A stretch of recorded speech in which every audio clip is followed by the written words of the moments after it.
Hello and welcome to Educator.com's AP Studio Art 2D Design course. Today we're going to be talking about another breadth project. It's called Evidence. So let's jump right into it. Alright, so evidence understood. Unlike a painting or drawing, a photograph is evidence of something. So a lot of times in our generation, we actually don't know if each photo that we actually see is reality-based, right? So we see covers of magazines and people have been edited to look perfect, and it's not really based in reality, right? So it can be kind of a question. Is it real? Is it not real? So for us, we're trying to find evidence of something that is real for our project. So evidence of something. A photograph is evidence of something. All right? So photographs represent something real. We see them as a true story. Even if it has been manipulated, we still believe it. So even though on the cover of magazine, these celebrities and these beautiful models, we see them and we expect that if we were to see them in real life, that is actually what they would look like. Because in our mindset, the way a photograph is it's reality-based, right? Whereas with a painting, it's the way that the artist sees it.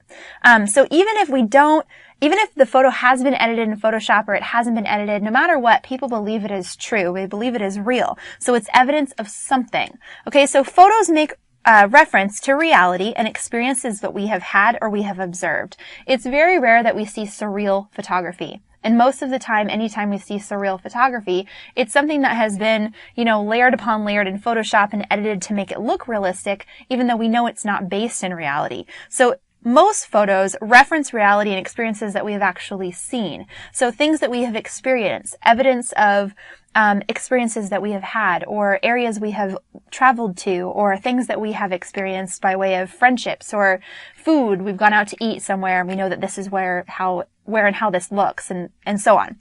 Okay, so evidence can be almost anything, but consider using a theme within evidence. For example, evidence of movement, evidence of waste, evidence of abandonment. The list can go on and on. So you see, trash on the side of the road, we know that a person has been there. You see tracks on a trail. You're hiking on a trail and you see a bunch of tracks. You know that some sort of animal has traveled on this trail and you see the evidence of that. All right? So that's what we're talking about, is evidence that something has occurred, that some event has taken place, or that we have witnessed something. Okay? Evidence.